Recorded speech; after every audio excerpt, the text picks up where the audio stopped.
நான்லாம் எங்க எப்படி இருக்க வேண்டியவன். இந்த காலையில எத்தனை சிங்கத்தை எத்தனை சிறுத்தையை உதச்சு தள்ளி இருப்பேன். என்னைய கூப்பிட்டு அந்த ஓனர் போய் அந்த ஒன்றை நான் வாட்டர் மெலனா உடைக்க வச்சு வித்த காமிக்கிறான். உடைச்ச வாட்டர் மெலனா முழு சவம் தர மாட்டான். அதுல பாதி அவன் எடுத்துக்கிறான். சரி சரி இருக்கிற மீதி வாட்டர் மெலனை நாம முழுக்குவோம். கிடைச்ச வரைக்கும் லாபம் தானே. ஓனரு நிலைமை இப்படியே போயிட்டு இருந்துச்சு. இந்த வாட்டர் மெலன் நசுக்கிற மாதிரி ஒன்னே ஒரு நாள் நசுக்க வேண்டியிருக்கும். பார்த்துக்க சொல்லிவிட்டேன். கர்மாந்திரம் பிடிச்சிடல. ஏன்டி இப்படி கத்தி கூப்பாடு போட்டு இருக்கீங்க? நீங்க கத்தல தாண்டி நாங்க பயந்து ஓடிட்டு இருக்கோம். ஐயோ இவ்வளவு கத்தல எந்த பக்கம் போகணும்னு தெரியாம கூட கன்ஃபியூஸ் ஆயிட்டோமே. ஒரு வண்டியை நீ கிளியர் பண்ணியோட நான் கிளியர் பண்ணோடா. சத்தமா போடுறீங்க சத்தம். இருங்கடி இப்போ போயிட்டு அடுத்தவங்களை வந்து வச்சுக்கிறேன். அடே இரிட்டேட்டிங் இடிய, எங்கடா ஓடுற? இன்னைய நக்கல்ல ஏண்டி பண்ணி இரிட்டேட் பண்ணி உன்னோட ஹீரோயிசத்தை காமிக்க நினைச்சலடா. அப்புறம் ஏன்டா ஓடுற?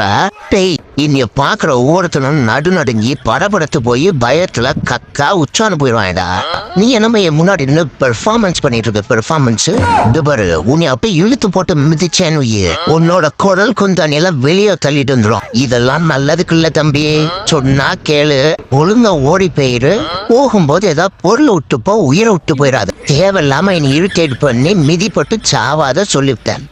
டேய் மச்சான், அங்க கொஞ்சம் பக்கத்துல வா. சூட் கேஸ் முள்ள துணியை வச்சு என்னடா உனக்கு புது ஐட்டம் நம்ம தச்சு போட்டிருக்காங்க. நல்லா தாண்டா இருக்கு. ஆனா கக்கா போற கேப்லாம் க்ளோஸ் பண்ணி வச்சிருக்காங்க. திடீர்னு கக்கா வந்து எப்படா இதை கலட்டிட்டு போவ?